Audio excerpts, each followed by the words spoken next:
Hi, so we're going to carry on to the second unit, which is called Jim Crow. And in very simple terms, Jim Crow was a series of kind of segregation laws in the South. So, for example, like the picture there, so around employment or housing or voting and all the various things that we will look at. And we're going to start off looking at the Supreme Court again.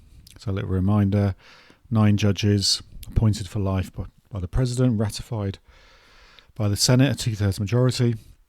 And obviously they are some of the most important people in America, a huge amount of power in terms of looking at laws and things like that. The reason I've greyed out the one is that's because when Trump first became president, one of the judges retired.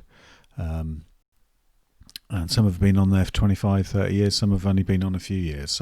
But they're really important in American politics.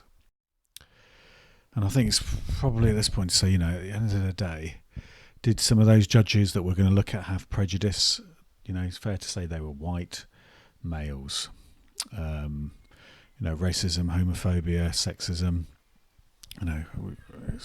Why do they exist? Well, mainly ignorance, education, family upbringing, lots of different reasons. But primarily, obviously, the judge's role was to look at laws. So try not, if you can. Presumably there was prejudice amongst them, but this is more about the language from it. So a little reminder what the Supreme Court was, or is, I should say. So if obviously lots of cases, whether you're in Atlanta, California, Alaska, you go from your own state courts, and then if you still don't agree, you go up to the Supreme Court, which will hear civil cases, which are kind of cases between persons or companies. So it could be like Apple versus Google, or normal criminal cases, people who've broken the law. And the kind of thing that we're going to be looking at is number 2. So the way that they're interpreting the US Constitution, whether they are unconstitutional or not. And again, as I've talked about before, this is about interpreting meaning of words like equality, emergency. Those words have different meanings to different people. An emergency to me might be very different to an emergency to a police officer, because obviously they probably see a range of emergencies. So we're going to focus on the 1883 Civil Rights case, and just looking in the book, page 91. There's no page numbers again, which is helpful. Page 91 to 93. And really, this kind of centered around, just a reminder, the 1875 Civil Rights Act basically use words like equality. So equality before the law, justice for regardless of race, enjoyment of public facilities. So again, this is where, was that wording specific enough? What does enjoyment mean? What is justice? How do you define that? It's a really difficult word to define. Even equality is quite difficult.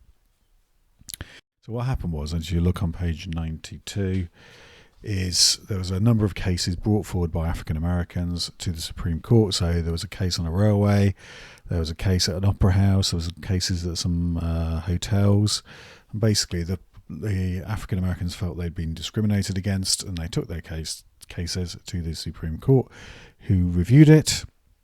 And as you'll see on page 92, there was an 8-1 majority, and effectively they made the Civil Rights Act unconstitutional under the premise that, and this is hard for us to understand, so the reason they did that, they didn't believe the government from Washington can tell people how to run their own individual businesses. The guy from DC is not telling me what to do, kind of thing.